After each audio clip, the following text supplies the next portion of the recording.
Today I have a very special mission to take in the Cirrus SR-20 from Lexington, Kentucky to Asheville, North Carolina. Given the weather conditions, many pilots would have flown this trip under visual flight rules, but I filed IFR. Not because the weather was bad, but because I believe this is one of the best examples of how an instrument rating can make you a more capable pilot, and this is the ideal way to use an instrument rating right here. Choosing to fly IFR on a VMC day wasn't the only choice I made. As we navigate to Asheville, I'll walk you through 5 other decisions I made before and during the flight, and explain not just what I did, but why I did it. By the end of this flight, my hope is that you'll see the instrument rating differently. It's not just a way to fly in the clouds, it's a tool that gives you more options, reduces uncertainty, and helps you become the kind of pilot who can confidently adapt if the day doesn't go exactly as planned.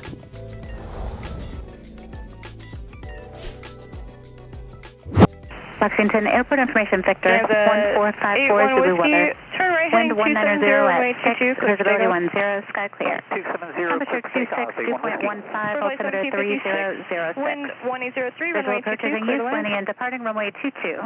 Ground, good morning. Cirrus 859er Whiskey Echo requesting IFR to Asheville. Cirrus 859er Whiskey Echo, Lexington ground, good morning. You're cleared to Asheville Airport as follows. Fly maintain 3000. Can expect 9010 minutes after departure. Departure frequency is going to be 120.15, squawk 6603. We're at the west side with Victor ready to taxi. Never Now Whiskey Echo, roger, just hold your position. There's an RV-10 inbound to the ramp. Whiskey Echo, runway 22 at Golf, taxi via Foxtrot Golf, just give way to the RV-10 joining the ramp. 22 at Golf via Foxtrot Golf will yield to the RV, 859er Whiskey Echo. Headed to pick up my boy, my son, from Asheville. If you look out the window of the airplane, you can see that it's a beautiful VFR day.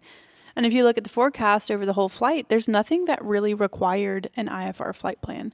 I could have legally made this trip VFR from start to finish, but legality isn't the question I ask myself anymore. Instead, I ask, what option gives me the most flexibility? And an IFR flight plan simplified my arrival into Asheville, and it gave me a plan if the weather changed. That's one of the biggest benefits of an instrument rating. It doesn't just help you when the weather's bad, it gives you more options before you ever even need them. Alright, so we're holding short 22 at Golf. We're going to take off runway 22. It's going to take about 2,000 feet to get over a 50-foot obstacle. We're already about 1,500 feet down the runway, so we should have plenty of room, 5,500 feet to take off. As we're accelerating, we're going to check all of our engine instruments, make sure everything's in the green. Anything abnormal there, I'll reject the takeoff.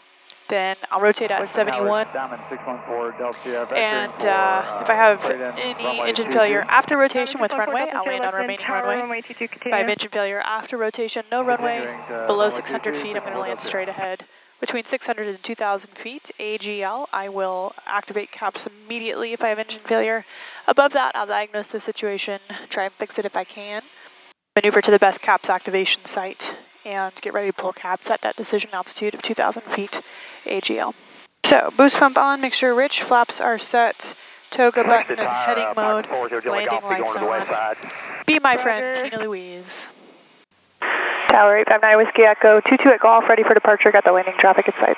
Cirrus 859 Whiskey Echo, Lexington Tower runway 22 at Golf, line up and wait, traffic 3 miles out to Diamond. 22 at Golf, line up and wait, 859 Whiskey Echo.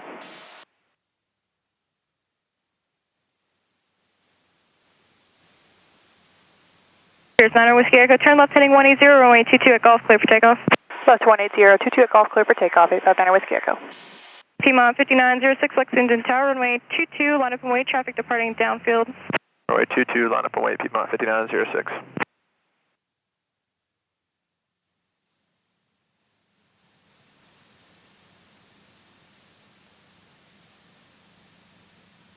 Diamond 4 Kilo Yankee, traffic taking the runways and Embraer 145, advise that traffic at sight. We've got the traffic, 4 Kilo Yankee. Diamond 4 Kilo Yankee, maintain visual separation from that traffic, caution wake turbulence. Maintain visual separation, 4 Kilo Yankee.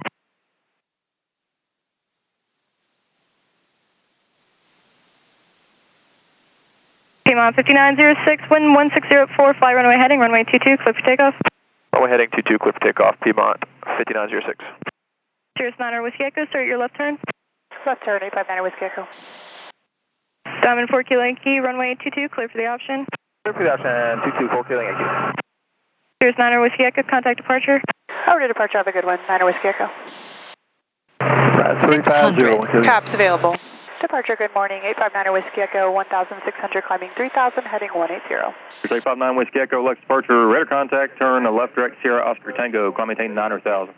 Left direct, Snowbird, climb maintain 9,000, 859 Whiskey Echo.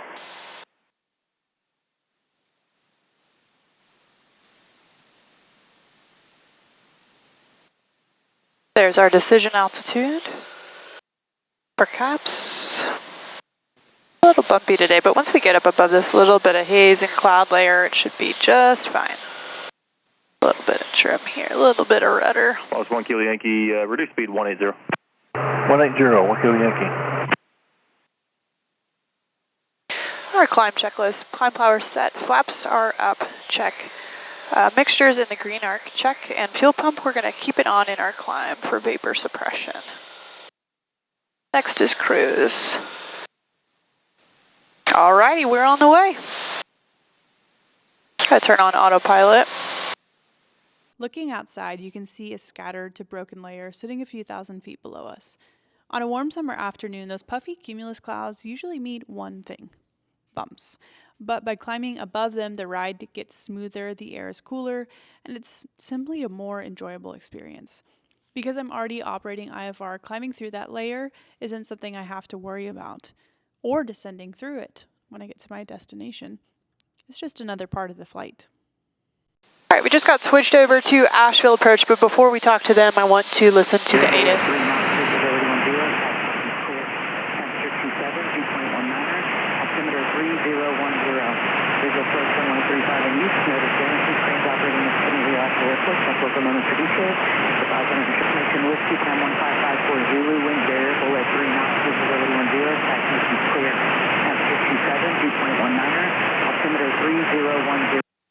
Alrighty, we have information whiskey using runway 35.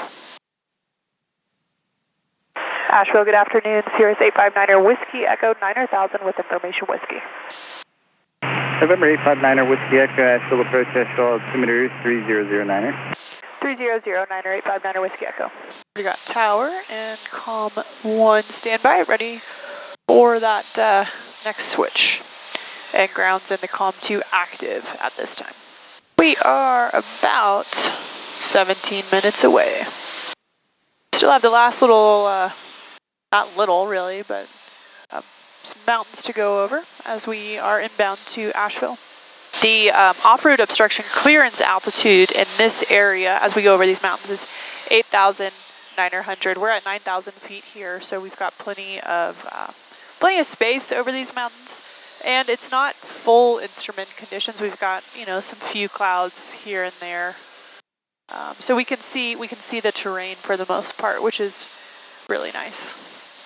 And this is the ideal way to use an instrument rating right here, which is there's like a layer of clouds, and because they're these little puffy cumulus ones, that's a really good indication that it's going to be bumpy below the clouds and in the clouds. So we get up above the clouds here at 9,000, and the ride is much smoother, it's much cooler, and we don't have to worry about coming through that layer because we're instrument rated and we're on an IFR flight plan. So if you're thinking about getting your instrument rating, this is exactly the kind of conditions that we should be using the instrument rating for in a light piston airplane.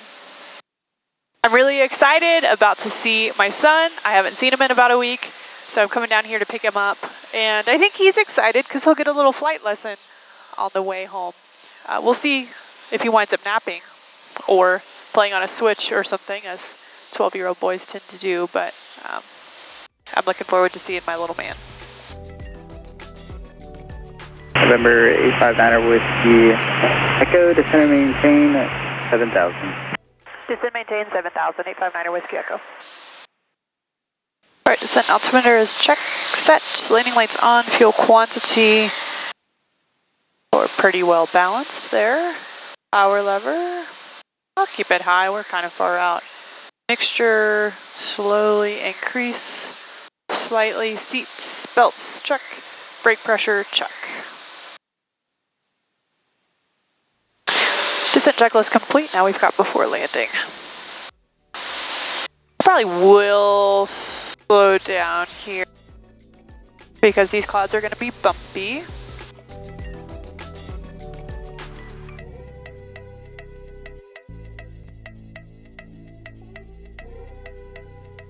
November 9er Whiskey Echo, descend and maintain 6,000. 6,000, 9er Whiskey Echo.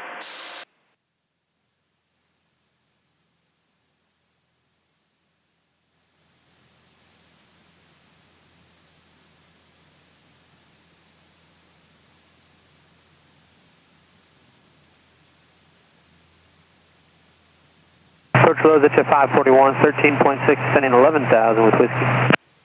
I see the airport, but I don't really want to call the field in sight yet because I know there's mountains right over here. But I want to wait until I can see the entire valley before I tell them I can see the airport and start maneuvering. In this moment, even though I can see the airport, I intentionally wait before telling approach. Why?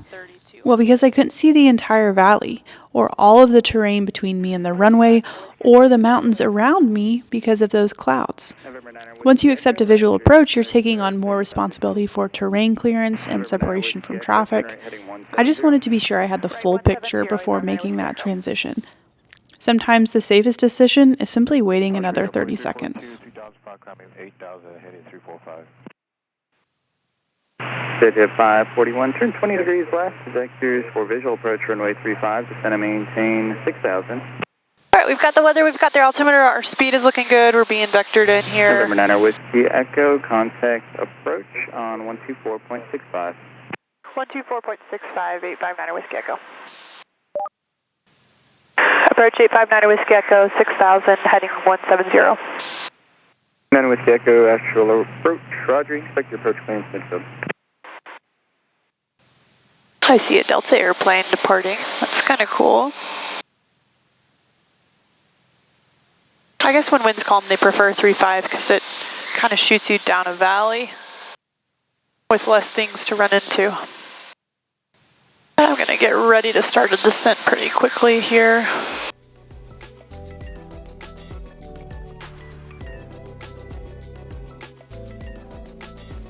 Number 9 Whiskey Echo, clear visual approach runway 35. Clear visual approach runway 35, 859er Whiskey Echo. I guess they have to get us past all those mountains before they can get us a descent and an approach clearance. I do have an approach loaded. I'm going to go ahead and activate vectors to final on that. Even though I was cleared for the visual approach, I still loaded an approach into the avionics. Why? Well, it gives me another layer of situational awareness. I can monitor my position relative to the published course, verify altitudes, and if I unexpectedly need to transition to an instrument approach, most of the work's already done. I think I need to come out a little bit further before I turn in too much. Probably could have slowed down and got the flaps in sooner, stabilized the approach a little sooner. Altitude. But I'm happy with this now. Speed's looking good. It's pretty low power setting, but we're getting to stabilized here. One of the best ways to become a better pilot is learning to critique yourself honestly. Looking back at this approach, I would have slowed down a lot earlier and been fully configured sooner. Was it unsafe? No, but every flight gives us an opportunity to learn something. I don't expect perfection for myself, but I do expect continuous improvement. That's how proficiency is built over time. In this instance, I knew that the altitude and the overall energy management was going to be an issue. They kept me high because of the mountains, and that put me in a position to lose 3,000 feet in just a handful of miles. Yeah, we have a tailwind. What I could have done is already slowed down so that when I began the descent, my airspeed didn't build up too much. The result is that through a lot of final, I had to pull the power back to a very low setting so that I could get into an energy position that I wanted to be. This was made even more difficult by the slight tailwind that I encountered. This kind of debrief isn't beating myself up. It's just pointing out the facts, talking about the things I did well, the things that I could improve on, and therefore learning something. Because every flight gives us an opportunity to learn something.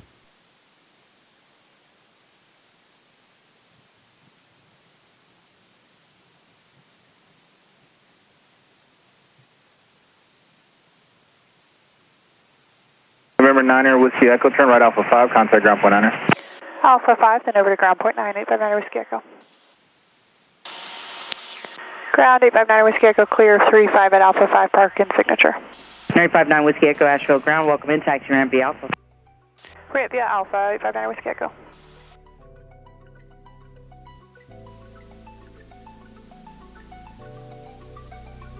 If there's one thing I'd like you to take away from this flight, it's that an instrument rating isn't just about flying through the clouds.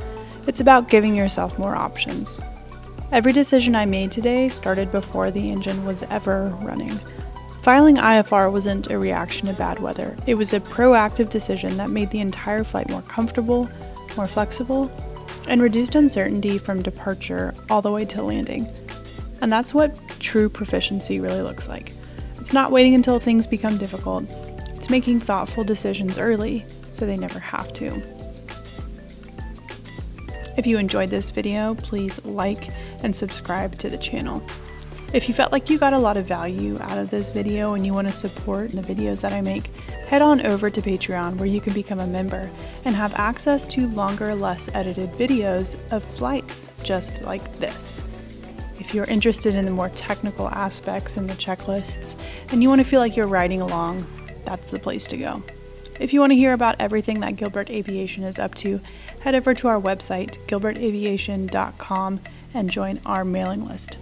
You'll be the first to know about everything we're doing. San Jose, 541 Alpha 4. Thanks so much for watching. We'll see you again 541 soon. Asheville ground, welcome in, taxi ramp via Alpha. Right via Alpha, ZJ 541.